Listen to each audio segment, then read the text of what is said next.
Hello, இன்னைக்குள்ள லஞ்சில் என்னென்ன health benefits இருக்குன்னு பார்க்கலாமா? இந்த வீடியோ நீங்கள் ஃபஸ்ட் டைம் பார்க்குறதா இருந்தால் சொல்கிறேன். ஃபுட்டோட டிஸ்ப்ளே மட்டும் இல்லாமல் அது கூடவே ஹெல்த் டிப்ஸும் சொல்கிறேன். லஞ்ச் மட்டும் இல்லாமல் பிரேக்ஃபாஸ்ட் வீடியோஸும் இருக்குது. வீடியோ ஸ்கிப் பண்ணாமல் பாருங்கள். நீங்கள் சப்ஸ்கிரைப் பண்ணிவிட்டு பார்க்கும்போது நான் போடுற வீடியோஸ் உங்களுக்கு நோட்டிஃபிகேஷனில் வரும். இன்றைக்கி அவரைக்காய் குழம்பு. அவரைக்காயில் நிறைய ப்ரோட்டீன் இருக்குது, ஃபைபர் இருக்குது, விட்டமின், மினரல்ஸ் எல்லாம் இருக்குது. இது கொலஸ்ட்ராலை வந்துட்டு கம்மி பண்ணும். பருப்புலேருந்து ப்ரோட்டீன் கிடைக்கும். இது இம்யூனிட்டியை பூஸ்ட் பண்ணும், எலும்புகளை ஸ்ட்ராங் ஆக்கும். அகத்திக்கீரை பொரியல்.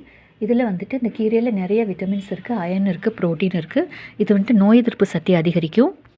இது குடல் புண்ணாற்றும், எலும்புகளை ஸ்ட்ராங் ஆகும், உடலில் இருக்கிற நச்சுக்களை எல்லாம் அது வெளியேற்றும். இந்த கீரை அட்லீஸ்ட் மந்த்லி ஒன்ஸாவது இதை எடுத்துக்கலாம். இது கூடவே ரசம். இது ஜீரண சக்தி அதிகரிக்கும். கொஞ்சம் மோர். இதில் வந்து ப்ரோபயோட்டிக் பாக்டீரியா இருக்குது, இது எலும்புகளை ஸ்ட்ராங் ஆக்கும். கால்சியம் சத்து நிறையா இருக்குது. கொஞ்சம் மல்லி துவையல். இதில் நிறைய மினரல்ஸ் இருக்குது, ஆன்டி ஆக்சிடென்ட்ஸ் இருக்குது.